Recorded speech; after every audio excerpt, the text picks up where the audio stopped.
Brian, speaking of that sort of two-party consensus and the two-party norm being broken, this is stunning. And Sagar's the first person I actually saw pick up on this. Sagar looks at this, and we can put the first element up on the screen, and realizes it says something fascinating about Robert F. Kennedy Jr.'s bid for the presidency. This New York Times poll found him running at really tight margins. Yeah, the top line has him, I don't have it in front of me, it was 35 for Trump, 33 for Biden, was it 24? Yeah. So to repeat, in case you think that you misheard me. Yeah. This is in 6 battleground states. Yeah. Trump at 35%, Biden at 33%, which is closer to Trump than Biden was without Kennedy in. And with Kennedy in, he was pulling 24% of the vote.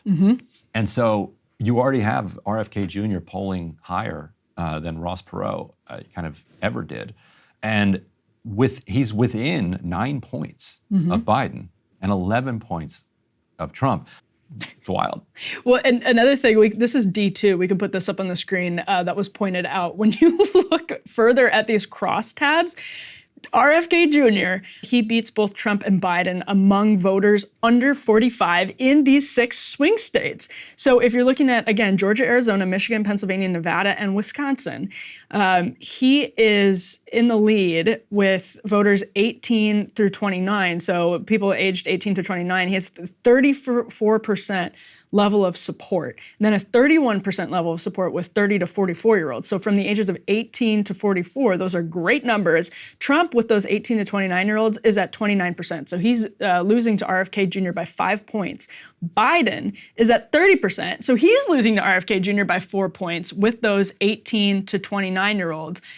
I mean, again, even in the 30 to 44% range, or 30 to 44-year-old range, Trump and Biden are each at 30%. RFK Jr. is at 31%. So he's winning with voters in swing states up to the age of 44 years old. I don't think we've seen this candidacy get going yet. The fact that media didn't pick up on this, and the fact that the New York Times had that in front of them, and then every other news outlet had the crosstabs to cover that poll, and nobody picked up on this or covered it until it started going viral on Twitter. It's just like, what a joke.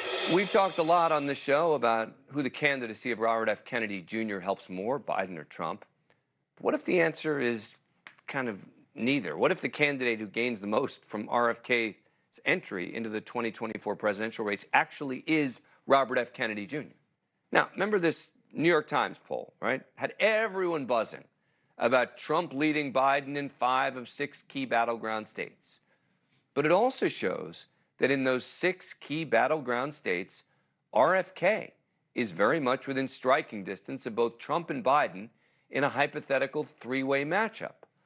The poll has RFK at a whopping 24%, well within striking distance of both Trump and Biden. Trump currently leads the potential 3-way race in the battlegrounds with 35, Biden has 33. But that's not all. The poll finds that among voters under 45, RFK actually leads both Trump and Biden in those states.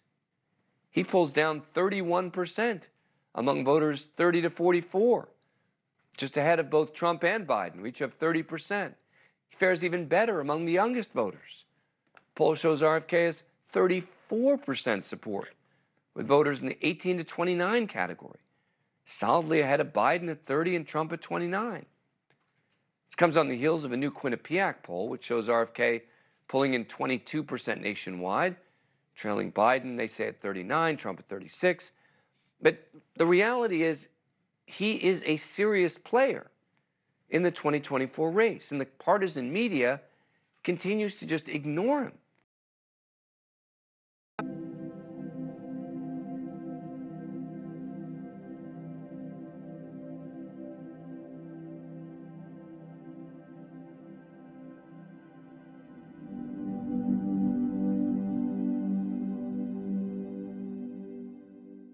Used to be the Democratic Party opposed censorship.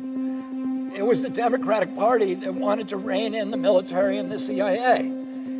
It was the Democratic Party that fought corporate influence. Remember when Wall Street and big corporations all supported the Republicans? Well, who is the liberal now, and who's the conservative? Who is the left? Who is the right? These labels make less and less sense. Yet out of habit, we still group ourselves around the empty husks of those old alignments and threadbare ideologies. But now that habit is breaking down.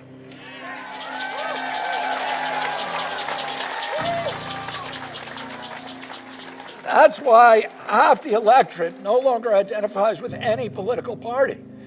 And 63% of Americans want an independent to run for president. Of course, the outer structures of the party still dominate the political landscapes, but they're hollowed out from within like a building full with termites.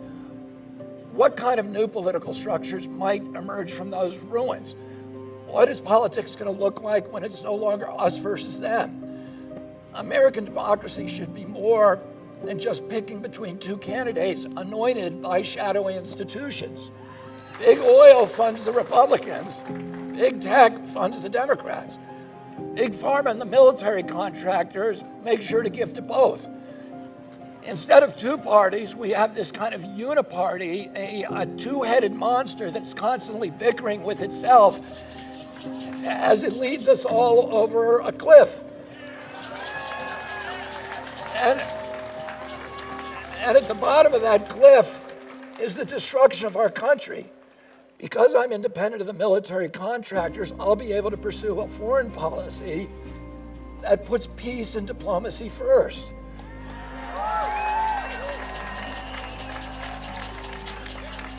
And because I'm independent of wealthy donors, I'll be able to close the loopholes and giveaways that bloat our budget.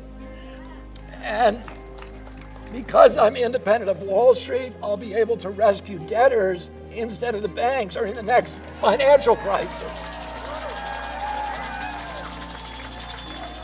And because I'm independent of big polluters, I'll be able to clean up our soil, our water, our air, and protect our Purple Mountain's majesty.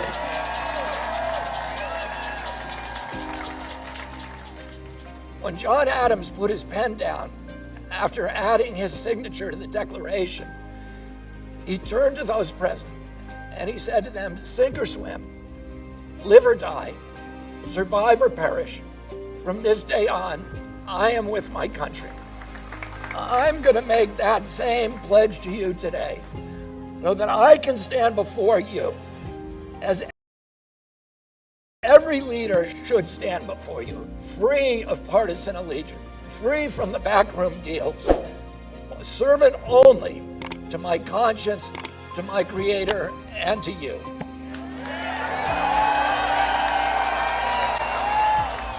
If you like this video and you want to learn more about me and the movement that we're building, please go to Kennedy24.com.